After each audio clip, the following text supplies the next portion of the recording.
જાન નીકળવાની છે નક્કી જ છે, લગ્ન થવાનું છે એ પણ નક્કી છે, પરંતુ જે જાનૈયાઓ છે તેમને વરરાજા ગમતા નથી. આ કઈ કક્ષાએ યોગ્ય છે? કંઈક સમજ આવે છે? હું લોકસભાની ચૂંટણીની વાત કરી રહ્યો છું. લોકસભાની ચૂંટણી હવે ગણતરીના દિવસો જ આડા છે. વડોદરા શહેર લોકસભાની ચૂંટણીના ઉમેદવાર રંજનબેન ભટ્ટને જાહેર કરવામાં આવ્યા. વિરોધનો વંટોળ, ધરતીકંપ જેવો માહોલ, અનેકના રીસામણા મનામણા ચાલુ. મિત્રો, મોટો પ્રશ્નાર્થ છે કે હવે કોણ કોણ માની જાય છે અને કોણ કોણ નથી માનતા અને કોણ કોણ આડા ઉતરે છે. પ્રદેશ અધ્યક્ષ સી.આર. પાટીલ, ભૂપેન્દ્રભાઈ પટેલ, ગૃહ રાજ્યમંત્રી હર્ષ સંઘવી, તમામ લોકોને વડોદરા પર કહી શકાય કે થોડી ઘણી મદઅંશે ચિંતા છે, કારણ કે વિરોધ છે. ગઈકાલે રંજનબેન ભટ્ટના વિરોધના બેનરો લાગ્યા, પોસ્ટરો લાગ્યા. તમને ખ્યાલ હોય તો નરેન્દ્ર મોદીનું એક સૂત્ર હતું કે હું ખાતો નથી અને ખાવા દેતો નથી. ભારતીય જનતા પાર્ટી ખૂબ જોશથી ચાલી રહી છે, ખૂબ પ્રચાર જબરજસ્ત થઈ રહ્યો છે. તેનું મુખ્ય કારણ કદાચ હોય તો વડાપ્રધાનશ્રીનો ચહેરો છે, વડાપ્રધાનશ્રીની પ્રતિભા છે, વડાપ્રધાનશ્રીનું દુનિયા પર જે અસ્તિત્વ છે, દુનિયા પર જે છાપ છે, તેને લઈને ચાલી રહ્યું છે. લોકચર્ચિત વાત છે. મિત્રો, ગણતરીના દિવસો બાકી રહ્યા છે લોકસભાની ચૂંટણીને.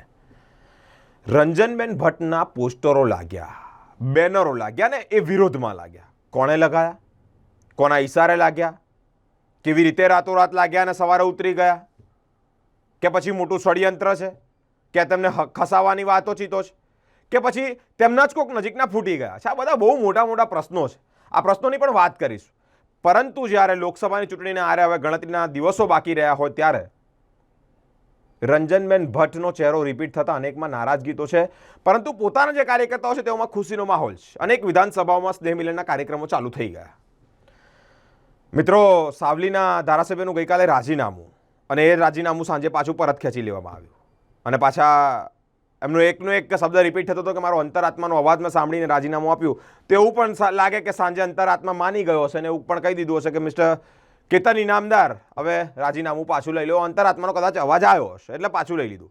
હવે એનો રેલો વડોદરા શહેર આવ્યો છે કે નહીં, આ પણ એક મોટો પ્રશ્નાર્થ છે. જ્યોતિબેન પંડ્યા, તેઓ વિરોધ કર્યો. વિરોધ કરતાની સાથે અનેક ભારતીય જનતા પાર્ટીની અંદરની જ બાબતો ઉપર આવી. હવે જોવું એ રહ્યું, આ બેનરો લગાયા, રંજનબેન ભટ્ટના વિરોધમાં બેનરો લગાયા, એ કોણે લગાયા, કોના કહેવાથી લાગ્યા, અને સવારે ઉતરી ગયા એ પણ કોના કહેવાથી ઉતરી ગયા? યુવા મોરચાના પ્રમુખના નિવાસસ્થાન નજીક જ લાગ્યા છે તેવી પણ માહિતી છે. ઊંડો તપાસનો વિષય છે. ભારતીય જનતા પાર્ટીમાં નાની નાની તિરાડો ક્યાંક મોટું સ્વરૂપ ધારણ ના કરી લે તો ઘણું સારું છે. લોકસભાની ચૂંટણી 2024ની ચૂંટણીની તારીખો પણ તાજેતરમાં જાહેર થઈ ગઈ. ગુજરાતની 26 બેઠકો, તે પૈકી 22 બેઠકો પરના ઉમેદવાર જાહેર કરાયા. વડોદરા બેઠક પર રંજનબેન ભટ્ટને ત્રીજી વખત ટિકિટ આપવામાં આવી, ત્યારે વિરોધના વંટોળો યથાવત છે. રંજનબેન ભટ્ટને ભાજપે ત્રીજી વખત ટિકિટ આપતા જ ડૉક્ટર જ્યોતિબેન પંડ્યા વિરોધમાં ઉતર્યા હતા. આપણને સૌને ખ્યાલ છે. એવી તો શું અનિવાર્યતા છે કે ત્રીજી વખત એક જ મહિલાને ટિકિટ આપવી પડે? જ્યોતિબેન પંડ્યા આ સમયે શહેરના વિકાસના રૂપિયા કયા મોલમાં જાય છે તેવો પણ પ્રશ્નાર્થ કર્યો હતો. તેવી પણ વાત કરી હતી. આડકતરી રીતે આક્ષેપ કર્યા હતા ભ્રષ્ટાચારના. જ્યોતિબેન નારાજ થયા. તેમને પાર્ટીના હાઈકમાન્ડ સમક્ષ પોતાની નારાજગી વ્યક્ત કરતા રાજીનામું આપ્યું. જ્યોતિબેને રાજીનામું આપતાની સાથે જ તમામ હોદ્દા પરથી તેઓને પણ સસ્પેન્ડ કરી દેવામાં આવે. રંજનબેન ભટ્ટનું ત્રીજી વખત નામ જાહેર થતાં જ મોટી સંખ્યામાં લોકો અભિનંદન પાઠવવા તેમના ઘરે પહોંચે. બીજી તરફ વિરોધના વાદળો પણ એવા જ. પોસ્ટરો લાગી ગયા, તેઓના વિરોધમાં બેનરો લાગ્યા. સવાર પડતાની સાથે આ જ બેનરો ખસાવી પણ લેવામાં આવ્યા. આ તપાસનો વિષય છે. આ બેનરો કોણે લગાવ્યા, કેમ લગાવ્યા, કોના કહેવાથી લાગ્યા? સવારે ઉતરી ગયા, સવાર પાછા એ બેનરોને પગ પણ આવી ગયા. મોટા મોટા પ્રશ્નાર્થો છે. આ તો ભારતીય જનતા પાર્ટી છે. કંઈ જ નક્કી નથી કે કોના ઈશારા થઈ રહ્યું છે.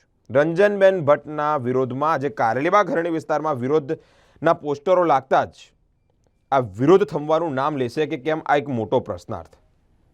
રંજનબેનનો વિરોધ વધતા ભાજપ અન્ય નામો પર વિચારણા કરશે, તે પણ એક મોટો પ્રશ્નાર્થ. અન્ય નામોમાં પછી વિચારણા કરશે તો કોની વિચારણા થશે, એ બી તો એક મોટો પ્રશ્નાર્થ છે. તમામ અપડેટ અમે આપને આપતા રહીશું. જોતા રહો સ્પાર્ક ટુડે ન્યૂઝ.